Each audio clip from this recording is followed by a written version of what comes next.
हा हे घे, एक दुधाची पिशवी पण घेऊन ये. हा. अहो टॉप फ्लोअर पडतो ना हो. मग मुलं ना अजिबात खाली जायला ऐकत नाही. हो तुम्हाला सांगितलं तेवढं सगळं सामान घेऊन या. परत मी एवढे माळे उतरून खाली नाही जाणार आहे. थकायला होतं हो. अहो त्या दिवशी बघा तो सिलेंडरवाला आलेला.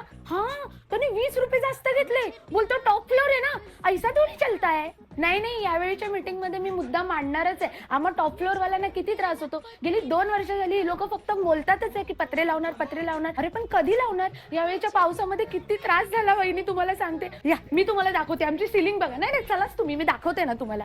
अहो आता तुम्ही म्हणून सांगा, आपण काय आपली गॅलरी नाही साफ करायची का? ते ग्राउंड फ्लोअर वाले बोलतात की पाणी पडतं. अहो पण गॅलरीची साफसफाई झालीच पाहिजे ना. मी सांगते या ग्राउंड फ्लोअर वाल्यांचे ना खूप नखरे आहेत, खूपच नखरे आहेत. हे बघा टेरेस तापतो, मग टेरेसच्या खाली आम्ही राहतो ना, आमच्या घरात अगदी अशा वाफा मारतात. पंखा लावला ना अशा गरम गरम वाफा मारतात. अहो आज पण थोडं कमीच पाणी झालं. मी कधीपासून सांगते तुम्हाला, ते वॉचमॅनने पाणी सोडलं ना की असं पाणी असं फोर्स मध्ये एकदम असं ग्राउंड फ्लोअरला जातं. टॉप फ्लोअरला ना तेवढ्या फोर्सने नाही येत. तुम्हाला कळत नाहीये माझा मुद्दा, मी तुम्हाला सांगते. हे बघा बघताय ना, एवढीशा ग्लासात मी माझ्या झाडांना पाणी टाकते, तर ते ग्राउंड फ्लोअर वाले बोलतात की वरून पाणी पडतं. अहो झाडांचं असं किती पाणी पडतं? झाडांना पाणी नको का माझ्या? अरे झाडे लावा, झाडे जगवा. जीव गेला रे बाबा. एवढं वर चढत चढत एकदा स्वर्गातच पोचेन.